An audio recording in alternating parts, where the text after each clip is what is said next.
This is an examination of the hidden human condition. This is the Hidden Killers Podcast with Tony Bruschi. So what is in store for Alec Murdaugh now that the circus is over? Is there going to be more trials involving Alec Murdaugh? And if you're wondering the answer to that, it's probably,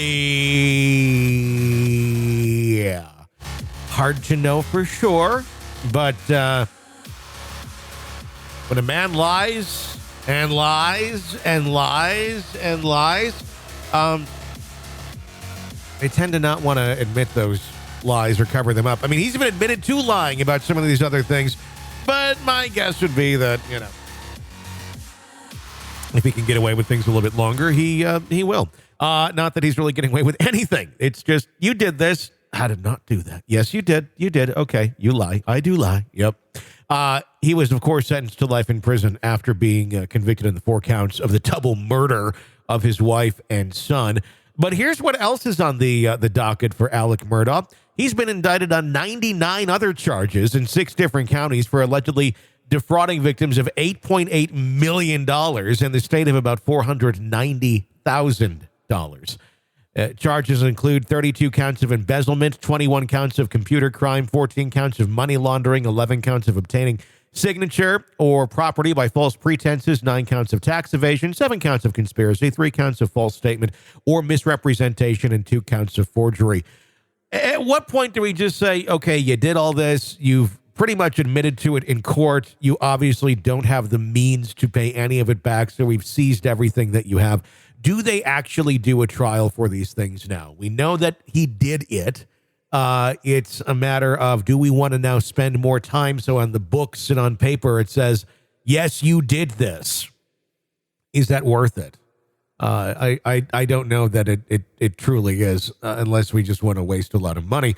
But I don't know. At this point, it's poking the rabid lying monkey with a stick is really what it's going to come down to.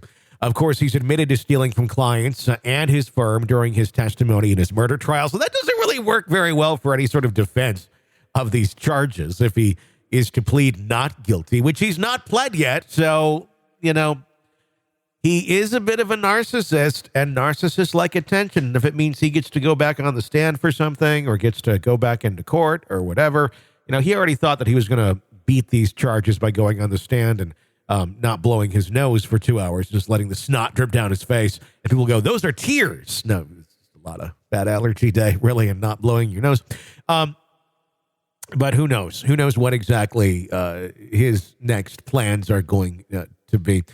He's also charged with conspiracy, false claim for payment, and filing a false police report, and an alleged botched suicide plot. So there's charges there for that as well. Prosecution, of course, presented evidence about Murdaugh's extensive financial wrongdoing as the motive, although you really don't need to present a motive in a trial. You don't. Juries want the motive. It helps make sense of the situation so you can go, yeah, beyond a reasonable doubt, this person did it, and here is why. And whether or not that was exactly why, I don't think any of us will ever really know. But I think it certainly played a part. Judge Clifton Newman, of course, saying at the very end, so intimately connected with the state's theory that proof of it is essential to complete the story. So that's why it was all in court. Of course, defense going to be arguing that with some sort of appeal. They argue that the fraud accusations were not relevant to the killings and were unfair to Murdaugh. Prior to deliberations, Judge Newman instructed the jury to only consider the evidence of financial crimes as it fit the motive, but not as to how it reflected on Murdaugh.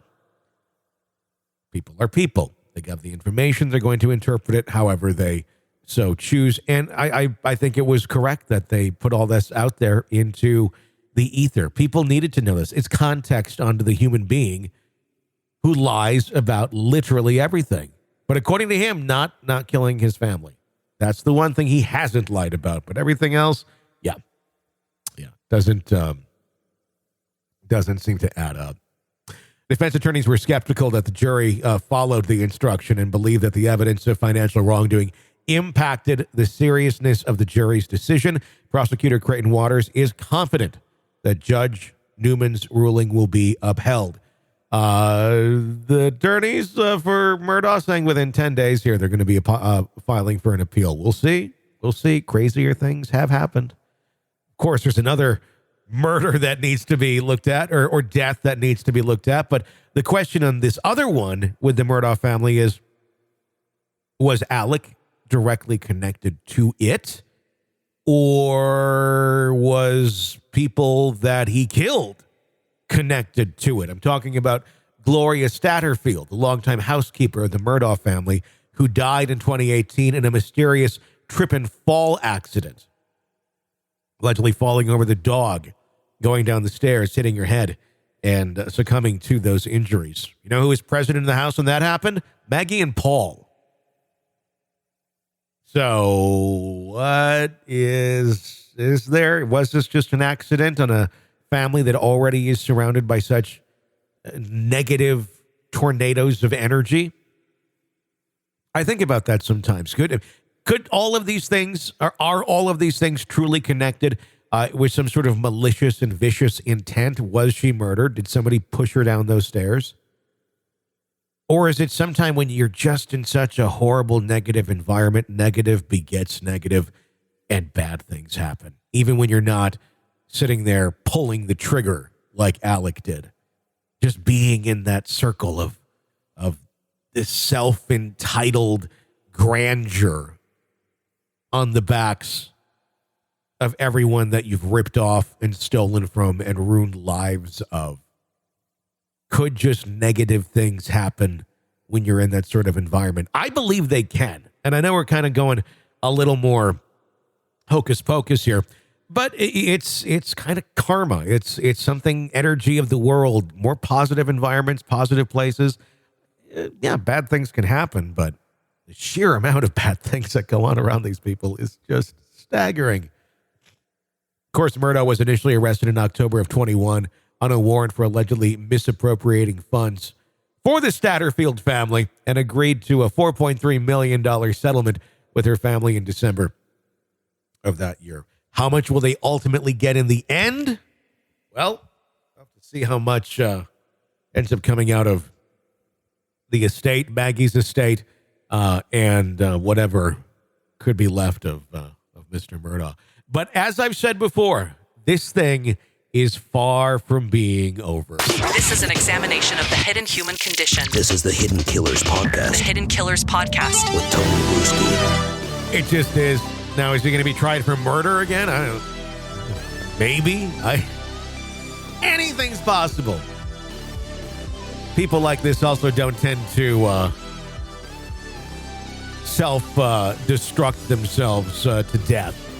Suicide probably not going to happen. But he tried it once. Did he? Did he really try it once? I don't know about that. Press subscribe so you don't miss any breaking updates on all the stories that we are following for you right here.